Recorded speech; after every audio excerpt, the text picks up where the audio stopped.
All right, so here is part 2 of the Washington administration. So, in 1792, Washington is re-elected to a second term. And he quickly finds himself dealing with the consequences of the French Revolution. The events of 1793 and 1794 challenged the simple interpretation of the French Revolution as a happy chapter to the unfolding triumph of a republican government over monarchy. The French king, Louis XVI, is executed in January of 1793, and for the next 2 years it becomes known as the Terror.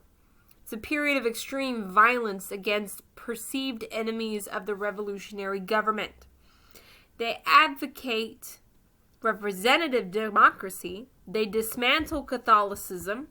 They replace the religion with a new philosophy known as the cult of the supreme being.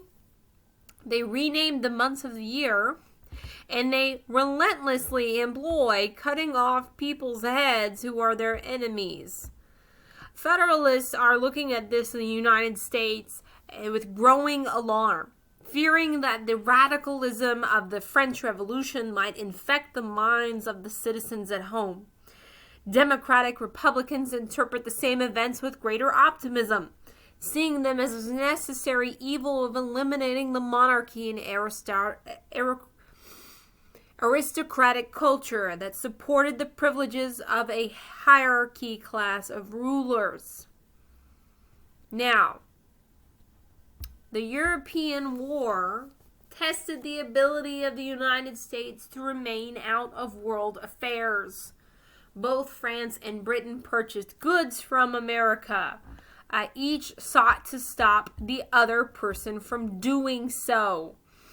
Now, even if it meant attacking American ships. So, as Washington begins his second term in 1793, he is faced with a very hard decision. By the 1778 Treaty of Alliance, the United States was a perpetual ally of France. However, Washington and most of America wants absolutely no part of their war. Hamilton and Jefferson both agree, which is crazy because they don't agree about anything ever, but they do both agree that it would be foolish to enter the conflict. Now, where they differed was how best to stay out of this conflict. Hamilton wants to declare the military alliance formed with the French during the American Revolution as invalid because it had been made with a monarchy that now ceased to exist.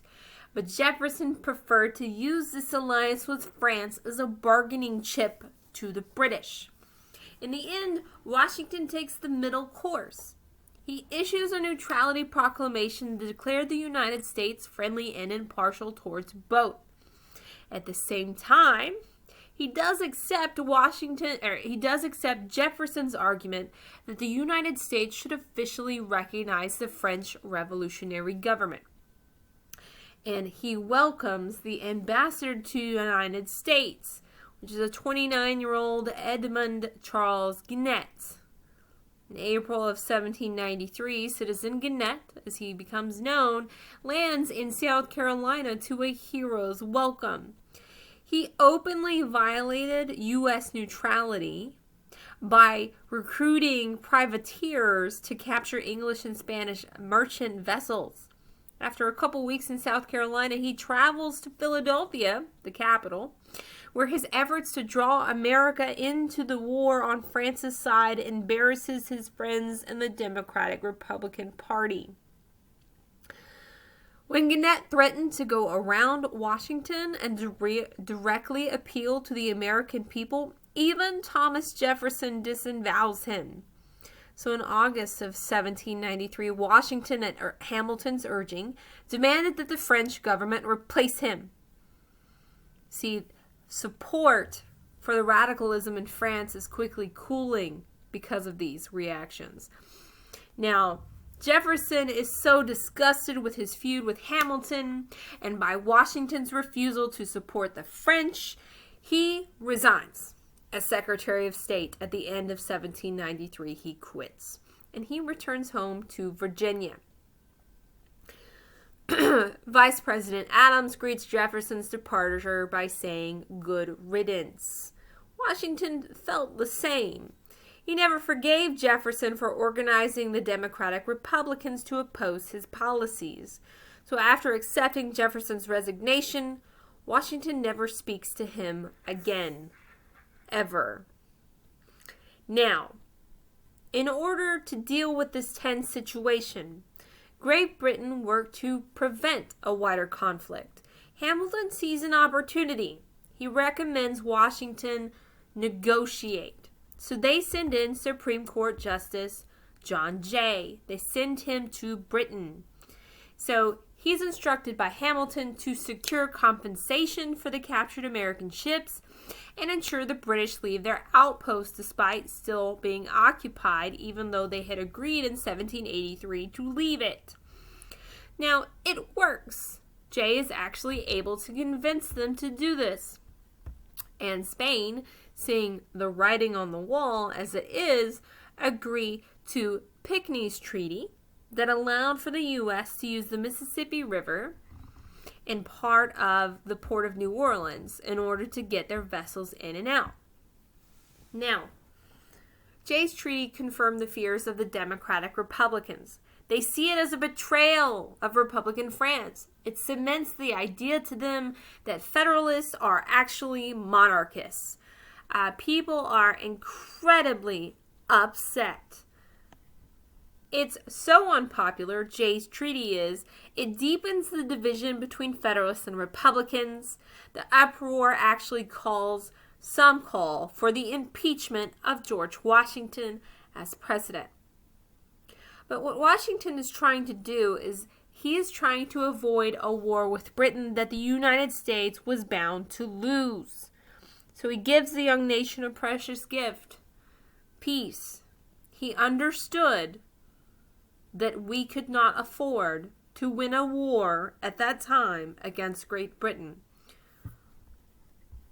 Washington at this point is very weary of partisan squabbles. He's very tired. He is ready to return home. So in 1796, Washington refuses to run for a third term. He decides 2 is enough. He is eager to retire to Mount Vernon. He would leave behind a formidable record of achievement, including the organization of a new national government, a prosperous economy, the recovery of territory from Britain and Spain, a stable northwestern frontier, the admission of 3 new states, Vermont, Kentucky, and Tennessee. On September 17, 1796, Washington delivers a farewell address in which he criticized the rising spirit of political partisanism and the emergence of political parties. They endanger the republic, he felt, because they pursue the narrow interest rather than the good of the nation. In foreign relations, Washington advised the United States should stay away from Europe's quarrels by avoiding permanent alliances. His warning would serve as a fundamental principle in U.S. foreign policy until the early 20th century when the United States enters World War I. That is how important his words were in his farewell address.